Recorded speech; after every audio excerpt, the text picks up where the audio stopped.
اللهم صل على سيدنا ومولانا محمد وبارك وسلم صلاة وسلام عليك يا رسول الله صلى الله تعالى عليه وسلم. اعوذ باللہ من الشیطان الرجیم. بسم اللہ الرحمن الرحیم.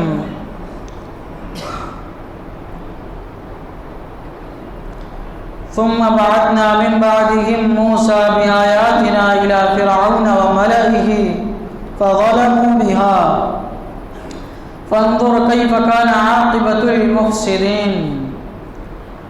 پھر ان کے بعد ہم نے موسیٰ کو اپنی نشانیوں کے ساتھ فرعون اور اس کے درباریوں کی طرف بھیجا تو انہوں نے ان نشانیوں پر زیادتی کی تو دیکھو کیسا انجام ہوا مفسدوں کا، یعنی فسادیوں کا. اللہ تعالی نے کچھ انبیاء کرام کا ذکر فرمایا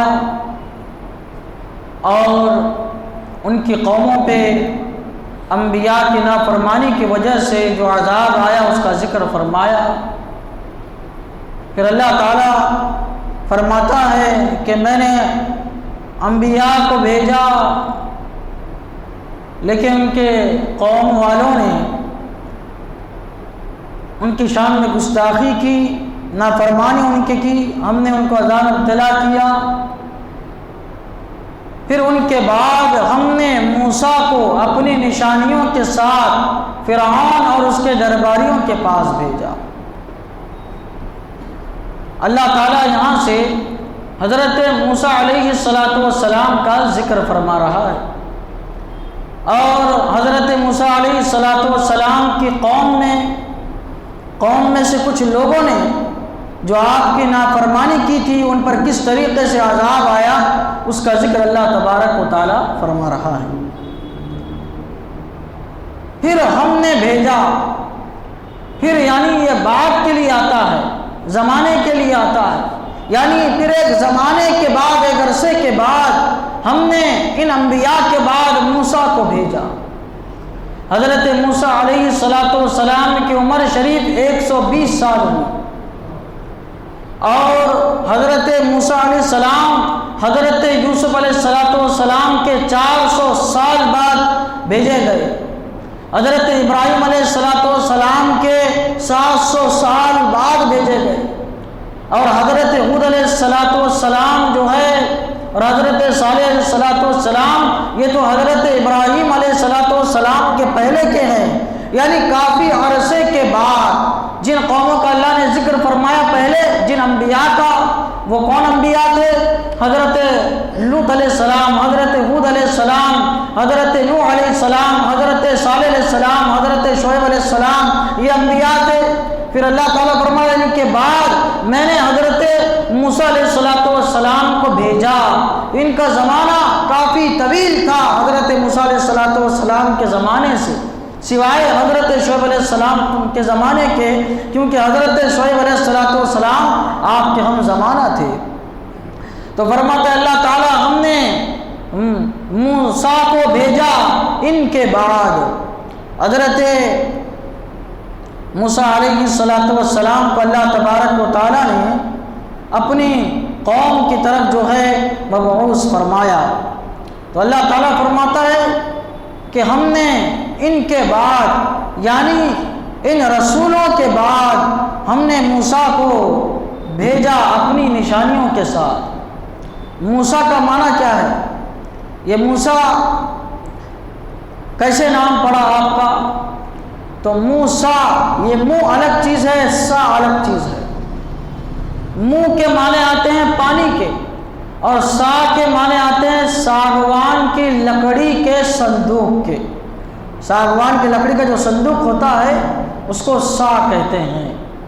تو حضرت موسیٰ علیہ السلام جو ہے بچپن سے لے کے جوانی تک فرعون کی پرورش میں رہے. پھر بعد میں آپ نے مصر سے مدین کی طرف ہجرت فرمائی. مدین میں حضرت شعیب علیہ السلام کے پاس 10 سال رہے آپ. پھر آپ کی جو صاحبزادی تھی حضرت شعیب علیہ ان کے ساتھ حضرت موسیٰ علیہ السلام کا جو ہے نکاح ہوا۔ پھر آپ جب مصر تشریف لے جا رہے تھے تو دوران سفر اللہ تعالیٰ نے آپ کو نبوت سے سرفراز فرمایا اور 2 معجزے اللہ تعالیٰ نے آپ کو عطا فرمائے کہ ان 2 معجزوں کو لے کر جو ہے تم فرعون کے پاس جاؤ۔ الغرض یہ کہ حضرت موسیٰ علیہ السلام کا نام موسیٰ کیسے پڑا؟ چونکہ آپ صندوق میں بہتے ہوئے، ساگوان کی لکڑی کا صندوق تھا، وہ بہتے ہوئے فرعون کا جو محل تھا اس میں ایک دریا تھا، تو اس کے محل کے پاس ایک دریا تھا، تو دریا سے بہتے ہوئے آپ فرعون کے محل کے پاس آئے۔ فرعون کی بیوی آسیہ نے صندوق کو دیکھا تو صندوق کو نکلوایا، اور جب اس کو کھولا گیا تو اس میں حضرت موسیٰ علیہ السلام موجود تھے، تو اس وجہ سے آپ کا نام موسیٰ رکھا گیا، یعنی منہ مانے پانی اور سا مانے ساگوان کا صندوق، اس وجہ سے آپ کا نام موسیٰ پڑا۔ یہ پانی میں آپ کو کیوں بہایا گیا اس کا ذکر جو ہے پہلے ہو چکا ہے، اور انشاءاللہ ہو سکتا ہے آگے بھی اس کا ذکر آئے۔ تو الغرض یہ کہ اللہ تعالیٰ فرماتا ہے کہ ہم نے ان کے بعد، ان نبیوں کے بعد موسیٰ کو اپنی نشانیوں کے ساتھ، حضرت موسیٰ علیہ السلام کو اللہ تبارک و تعالیٰ نے 9 نشانیاں، 9 معجزات عطا فرمائے تھے۔ 2 معجزے آپ کے بڑے مشہور ہیں، ایک تو عصا کا معجزہ آپ کو اللہ تعالیٰ نے عطا فرمایا تھا، اور ید بیضاء یہ معجزہ بھی اللہ تعالیٰ نے آپ کو عطا فرمایا تھا۔ آپ کا جو دست مبارک ہے، جب آپ اندھیرے میں چلتے تھے تو وہ جو ہے روشنی کیا کرتا تھا، یہ کیا ہے؟ معجزہ۔ اور 7 معجزے ایسے تھے جو عذاب کی شکل میں آپ کی قوم پہ آئے تھے۔ تو اللہ تعالیٰ فرماتا ہے کہ ہم نے موسیٰ کو اپنی نشانیوں کے ساتھ فرعون کی طرف اور اس کے درباریوں کی طرف بھیجا، فَظَلَمُوا بِهَا، تو انہوں نے ان نشانیوں پر زیادتی کی۔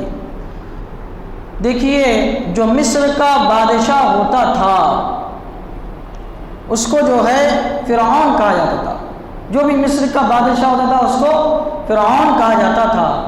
ہر زمانے کا الگ الگ بادشاہ ہوا تو اس کو فرعون کہا جاتا تھا۔ جیسے ہندوستان ہے، ہندوستان کی مملکت پر، ہندوستان کی حکومت پر جو بھی وزیر اعظم کی کرسی پہ بیٹھتا ہے اس کو وزیر اعظم کہا جاتا ہے، پردھان منتری کہا جاتا ہے، پرائم منسٹر کہا جاتا ہے۔ ہر وقت ایک ہی پرائم منسٹر نہیں رہتا، ایک ہی پردھان منتری نہیں رہتا، پردھان منتری کیا ہے؟ بدلتے رہتے ہیں، لیکن جو بھی اس کرسی پر بیٹھتا ہے اس کو پردھان منتری کہا جاتا ہے۔ تو یہی حال تھا مصر کا۔ مصر کی بادشاہت کی کرسی پہ جو بھی بیٹھتا تھا اس کو فرعون کہا جاتا تھا۔ جس طریقے سے ہم پردھان منتری کہتے ہیں اس طریقے سے وہ لوگ اس کو کیا کرتے تھے؟ فرعون کہتے تھے۔ حضرت موسیٰ علیہ السلام کے زمانے کا جو فرعون تھا اس کا نام ولید بن مصعب تھا، اور اس کا لقب ابو مرہ یا ابو العباس اس کا لقب تھا۔ 600 سال کی عمر اس کی تھی، 600 سال، 400 سال وہ اس نے بادشاہت کی، اور اس کا جو بادشاہانہ دور تھا اس میں کبھی بھی وہ بیماری نہیں ہوا، کبھی اس کو کوئی بیماری نہیں لگی۔ اس وجہ سے اس نے کیا کیا تھا؟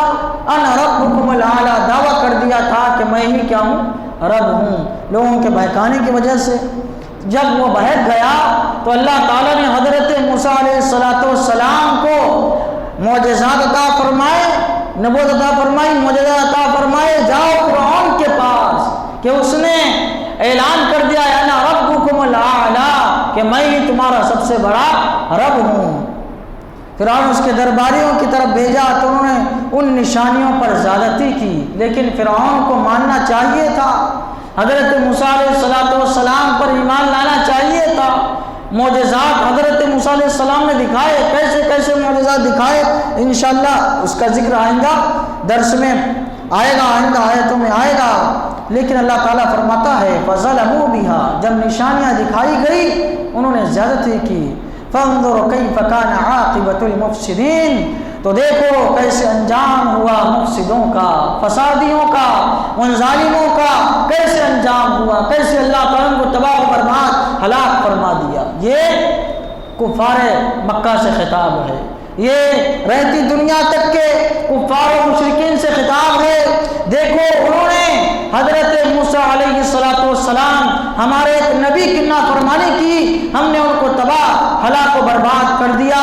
ایک نبی کی نافرمانی کرنے کا یہ عالم ہے تو جو سید الانبیاء ہے، جو افضل الانبیاء ہے، جو سید المرسلین ہیں، اگر کوئی ان کی شان میں گستاخی کرے گا، ان کی نافرمانی کرے گا اور ان کو ستائے گا، ان کو ایذا دے گا، ان پر ایمان نہیں لائے گا تو پھر اس کا انجام کیا ہوگا خود ہی اندازہ لگا. اللہ تعالیٰ یہی فرما رہا ہے فانظر کیف کان عاقبۃ المفسدین، اس انجام کو دیکھو اور اپنے انجام کی خیر مناؤ، اپنے انجام کی فکر کرو. اللہ تعالیٰ ہم سب کو ایمان پر قائم و دائم رکھے، ایمان پر ہم سب کا خاتمہ فرمائے. اشہد ان لا الہ الا اللہ واشہد ان محمد عبدہ ورسولہ وصلی اللہ تعالی علی سیدنا محمد وعلی آلہ وصحبہ برحمتک یا ارحم.